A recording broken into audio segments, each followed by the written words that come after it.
মিনিটে যেভাবে রেডি হইবা, প্রথমে চুলগুলা সেট করে নিবা, তারপর একটা লুজ পাউডার, আর হ্যাঁ অবশ্যই স্কিন কেয়ার করবা। স্কিন কেয়ার করার পর জাস্ট লুজ পাউডার নিবা, কোনো কম্প্যাক্ট পাউডার না, কোনো ফেস পাউডার না, জাস্ট লুজ পাউডার দিয়ে বা সেটিং পাউডার দিয়ে পুরো ফেসে সুন্দর করে দিয়ে দিবা। তারপর অবশ্যই ব্লাশ ছাড়া তো একদমই ভালো লাগবে না। আরেকটা কথা যেটা না বললেই না, এই যে যে গরম, এই গরমের মধ্যে সবসময় পাউডার ব্লাশ ব্যবহার করবা, ভুলেও কিন্তু এই গরমে ক্রিম ব্লাশ ব্যবহার করবা না।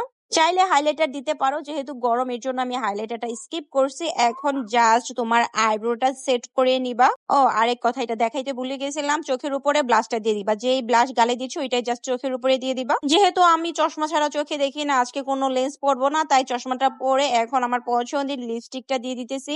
আর ডার্ক শেডের লিপস্টিক অল্প একটু দিয়ে তারপর আমি আঙ্গুল দিয়ে স্মাচ করে দেই। তো এটা ছিল আমার নো মেকআপ লুক, খুবই ন্যাচারাল লাগবে এবং 1 মিনিটে রেডি হইতে পারবে।